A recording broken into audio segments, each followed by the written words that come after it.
You pour your entire life savings into a beautiful home for your only child, expecting nothing but a small place in their heart.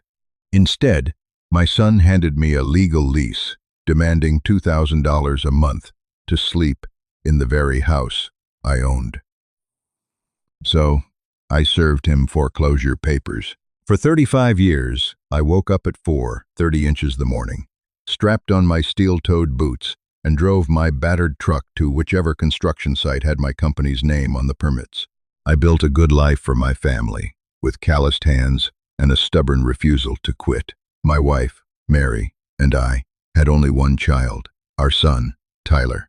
When you only have one child, especially after years of being told you'd never have any, it's dangerously easy to make them the absolute center of your universe. We gave Tyler everything we didn't have growing up. He never knew the anxiety of an overdue electric bill or the embarrassment of wearing hand-me-down shoes with holes in the soles. We paid his college tuition in full. When Mary was diagnosed with pancreatic cancer during Tyler's senior year of college, my world stopped spinning, but I made sure his didn't. Even as my wife faded away in a hospice bed, her final words to me were a breathless plea to take care of our boy. And God help me, I did. 5 years after Mary passed, Tyler met Monica. Monica was sharp, ambitious, and had an appetite for a lifestyle that far exceeded their combined entry-level corporate salaries. I didn't dislike her, but I noticed early on that she viewed money not as a tool for security, but as a megaphone for status. When they got engaged, the housing market was an absolute nightmare. Interest rates were hovering around 7.5%, and Tyler was pacing holes in my living room carpet, stressed that they would be stuck renting a cramped apartment forever. "Dad, we're never going to get ahead," he had said, burying his face in his hands. "Every house Monica wants is out of our reach, and the ones we can afford, she won't even walk into."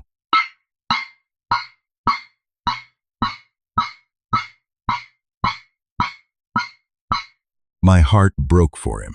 I remembered the fierce pride I felt carrying Mary over the threshold of our first home. I wanted Tyler to have that. So, I made a monumental decision.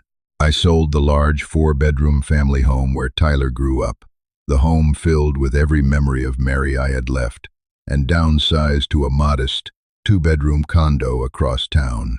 I took the massive equity from the sale, combined it with a chunk of my retirement savings, and bought a stunning $650,000 colonial house in a pristine suburb.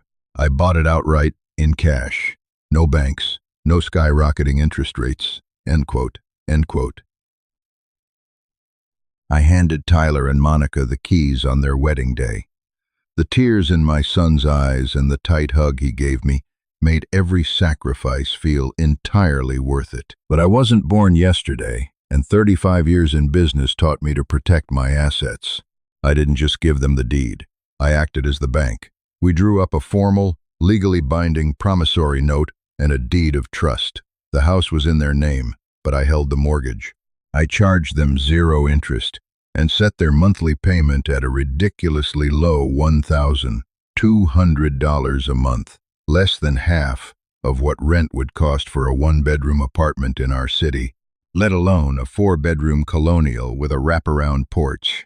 For the first year, everything was picture perfect. Tyler set up an automatic transfer, and on the first of every month, $1,200 landed in my account.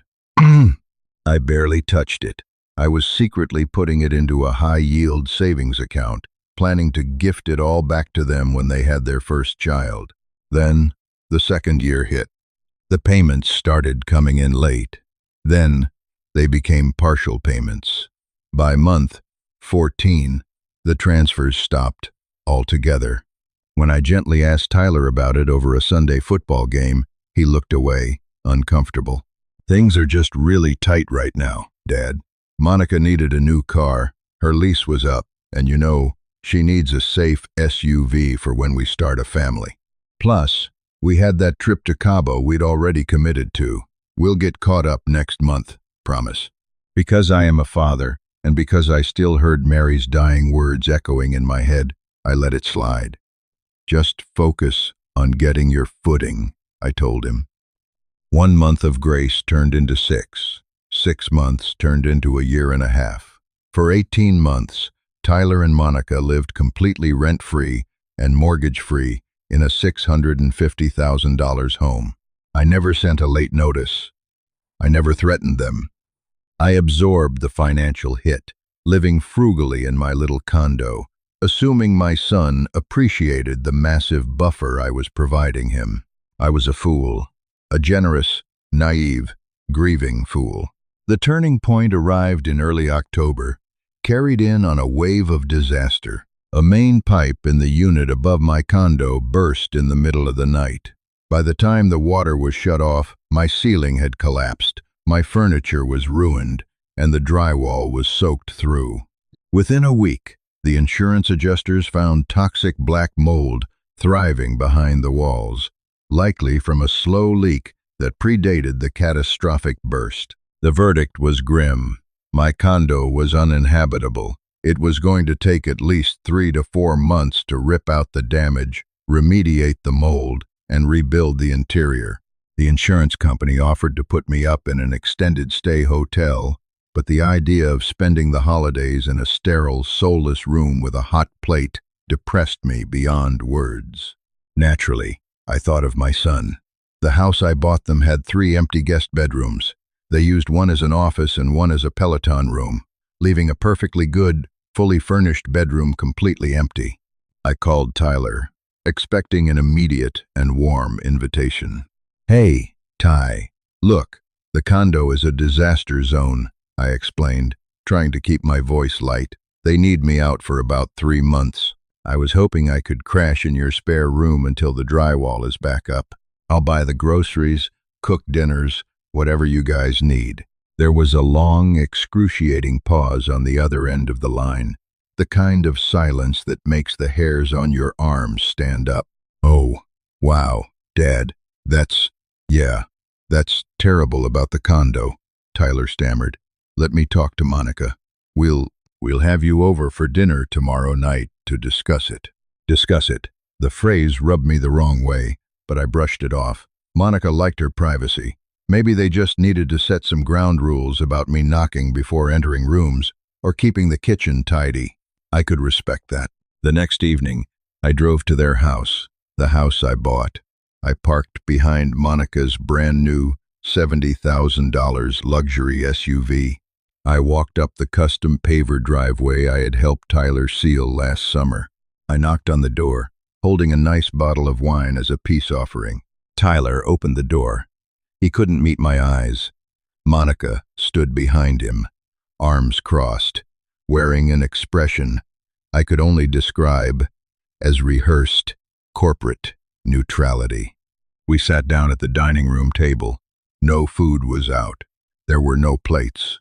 Instead, sitting dead center on the mahogany table was a manila folder. "Dad, we love you, and we're so sorry about your condo," Tyler began, his voice tight. He glanced at Monica, as if waiting for a cue. "But Monica and I have been doing a lot of couples therapy, and we're really working on establishing healthy boundaries. Our home is our sanctuary." "I understand, Tyler," I said softly. "I won't be in your way. I'll just be in the guest room. I leave for work at 5 a.m. anyway." Monica leaned forward, sliding the manila folder toward me. "William, we want to help, but having a roommate changes the dynamic of our marriage. If you're going to stay here, we need to treat it like a formal arrangement. It protects everyone's peace." Frowning, I opened the folder. Inside was a standard printed residential lease agreement.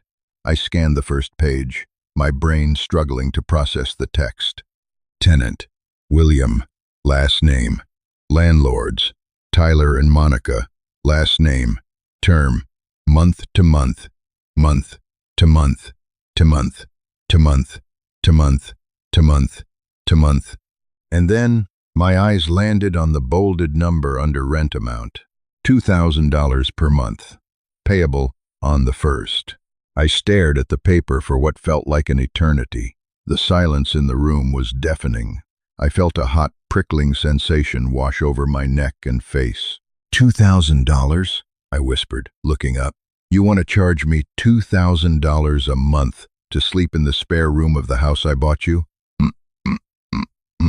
Dad, market rate for a room in this zip code is actually higher, Tyler said quickly, parroting lines he had clearly memorized. Plus, the lease stipulates you'll pay 30% of the utilities. And, well, there's an addendum on the back. Numbly, I flipped the page. There was a list of house rules. No cooking strong-smelling foods after 8 p.m. Guest room door must remain closed during Monica's work-from-home hours, 9 a.m., 5 p.m. Living room TV is off limits when Monica is hosting her book club on Thursdays. Is this a joke? I asked, my voice trembling not from sadness, but from a sudden, volcanic surge of rage. It's about respect, William, Monica chimed in, her tone dripping with condescension. We aren't children anymore. This is our house, and we have to manage our financial independence. We can't just absorb the cost of another adult living here for free. It's a matter of principle. Financial independence. Absorb the cost. The sheer, unadulterated audacity of her words struck me like a physical blow. My son had not paid me a single dime of his $1,200 mortgage in 18 months. I had eaten exactly $21,600 in missed payments to keep them afloat, so Monica could lease a luxury SUV and drink margaritas in Cabo. I looked at Tyler, my boy, the boy I had taught to ride a bike, the boy I had held while he cried at his mother's funeral. He stared at his hands, refusing to look at me, completely subservient to the woman sitting next to him. In that moment, my grief evaporated. The blind, unconditional leniency of a father was stripped away, leaving only the cold, hard logic of a businessman who had just been deeply insulted. If they wanted a formal arrangement, they were going to get one. I slowly pulled a pen from my shirt pocket. I didn't yell. I didn't flip the table. I didn't even mention the 18 months of unpaid mortgage. I clicked the pen, signed the bottom of the lease, and pulled my checkbook from my back pocket. I wrote out a check for $2,000, slapped it on top of the folder, and slid it back to Monica. I'll move my things in tomorrow, I said, my voice eerily calm. I stood up and walked out the front door, leaving the bottle of wine on the table. As I walked down the driveway to my truck, I wasn't an evicted old man looking for a place to crash anymore. I was a mortgage lender, and I had just decided it was time to collect. I moved into the guest bedroom the very next afternoon. I brought only 2 suitcases and a heavy box of essential work files. Monica watched me carry my belongings up the stairs, her arms folded tightly across her chest, an unmistakable glint of triumph shining in her eyes. I had capitulated. I had submitted to her ridiculous rules.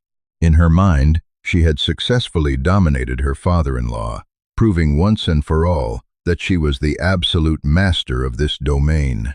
Tyler hovered in the background, awkwardly offering to help with a heavy bag, but a sharp, warning glance from his wife pinned him helplessly to the floorboards. He lowered his hands, swallowed hard, and looked away. The next few weeks were an absolute masterclass in psychological endurance. I paid my $2,000 rent on the 1st of November, exactly as the lease demanded. I paid the $145 for my 30% share of the household utility bill. I kept my bedroom door shut securely during her sacred work-from-home hours, tiptoeing down the hallway in my socks, so I wouldn't disturb her crucial video calls about synergizing corporate deliverables. I ate my dinner, usually a cold turkey sandwich or a cheap microwave meal at the kitchen island at 6 o'clock sharp, washing my single plate and fork immediately to ensure I didn't violate the pristine sanctity of her imported granite countertops. All the while, I watched, and I carefully documented every single thing. Every day, the recycling bin in the garage overflowed with thick cardboard boxes from luxury retailers, designer shoes, high-end espresso machine parts, expensive throw pillows that served absolutely no functional purpose other than making the living room couch uncomfortably stiff. They went out to eat at upscale restaurants at least 4 times a week. I saw Tyler carrying takeout bags from expensive steakhouses and premium sushi joints. They were living the high life, entirely subsidized by my foolish leniency and the absurd rent they were now extracting from my own pocket. In the second week of November, I took a personal day from the construction site. I didn't stay in my tiny, restricted room. I drove my truck straight to the downtown office of Harrison Hayes, the ruthless, pragmatic real estate attorney who had drafted the original deed of trust and promissory note for the house. Harrison had been a loyal friend of mine for over 20 years. When I sat in his massive leather chair and laid out the entire miserable situation, the 18 consecutive months of unpaid mortgage, the insulting lease agreement, the newly minted $2,000 rent check, his jaw actually dropped open in pure shock. "William," Harrison said, slowly taking off his reading glasses and rubbing the bridge of his nose in disbelief. "Please tell me you are not actually paying these 2 ungrateful kids rent to live in a house where you currently hold a massively defaulted note." "I paid exactly 1 month, Harrison, just to establish the legal landlord-tenant dynamic they wanted so desperately," I replied, a cold, hard knot of anger forming deep in my stomach. "They wanted a formal business arrangement instead of a family. I am here today to finalize it. How quickly can we legally trigger the acceleration clause on the loan?" Harrison eagerly opened his laptop, his fingers flying rapidly across the keyboard. "Let's look at the original promissory note.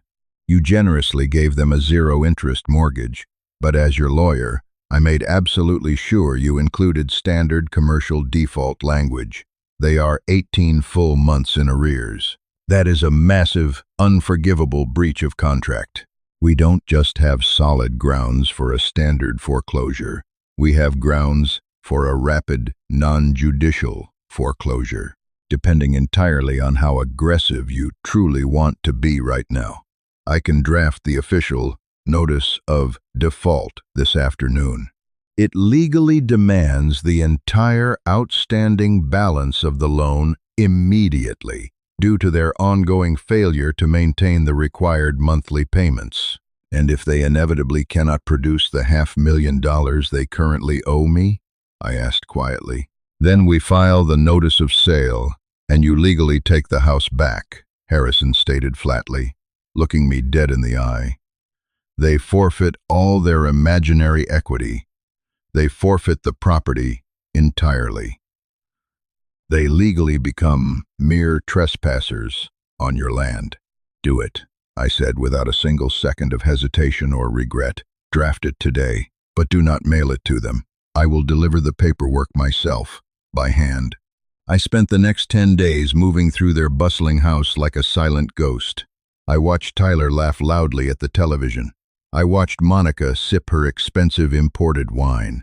I felt absolutely no pity for either of them. The generous father who had broken his back for decades to give his only son a debt-free life was dead, buried forever under a pile of designer cardboard boxes and a $2,000 residential lease agreement. I was strictly a businessman now, protecting my massive financial investment from a pair of hostile, entitled squatters. As the Thanksgiving holiday rapidly approached, the underlying tension in the house shifted dramatically. Monica was frantically planning an elaborate, professionally catered Thanksgiving Eve dinner for her wealthy family and her upper-crust corporate friends. It was designed to be a grand, theatrical showcase of her seemingly perfect suburban life.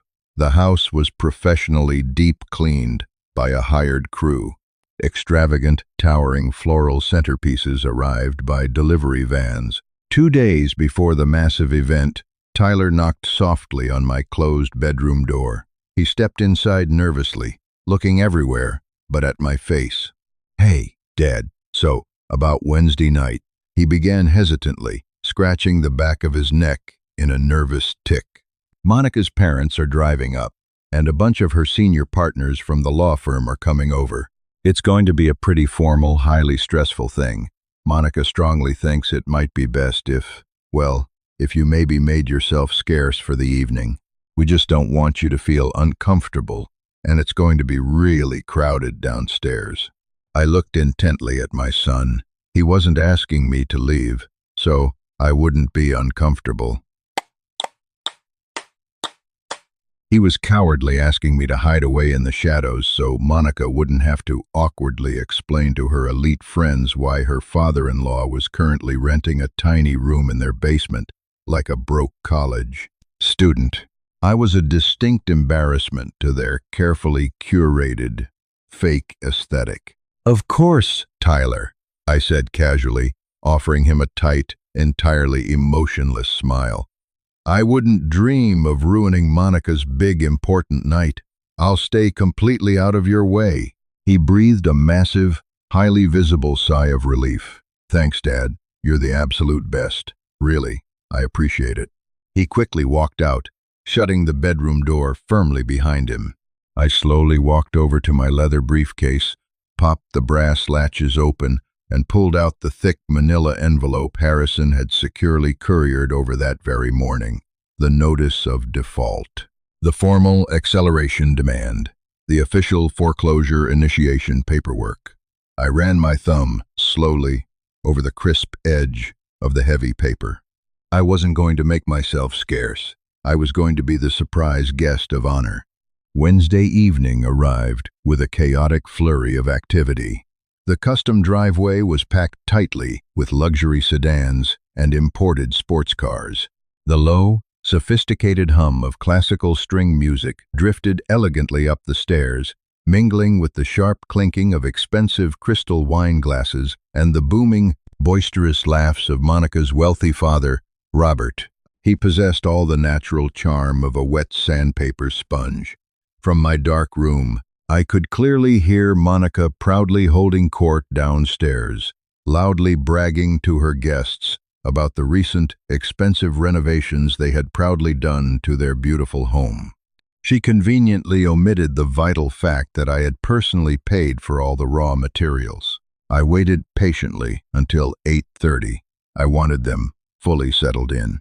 I wanted the expensive wine flowing freely, the catered appetizers widely circulating, and the captive audience completely mesmerized by her lies. I checked my grim reflection in the tall mirror. I was not wearing my comfortable flannel shirt and faded denim jeans. I had carefully put on the tailored charcoal suit I usually reserved only for formal weddings and somber funerals.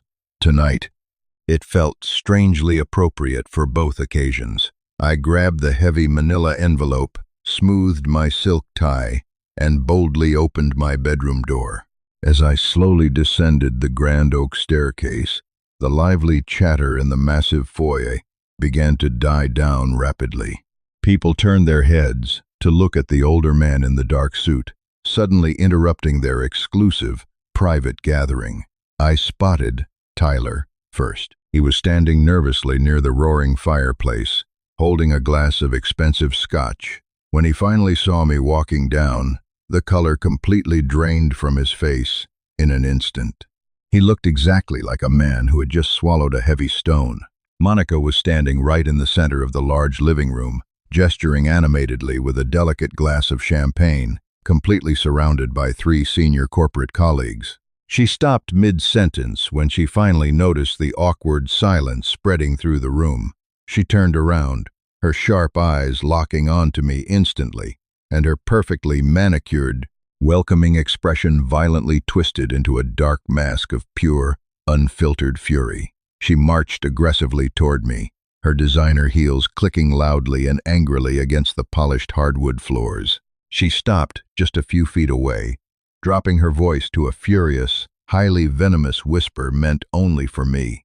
"William, what on earth are you doing down here? We clearly agreed you were going to quietly stay upstairs. You are completely violating my established boundaries right now, and you are deliberately humiliating Tyler in front of my parents and my managing partners." "I sincerely apologize for the sudden interruption, Monica," I said. My voice was incredibly calm, deeply resonant, and loud enough to easily carry across the suddenly dead, silent room.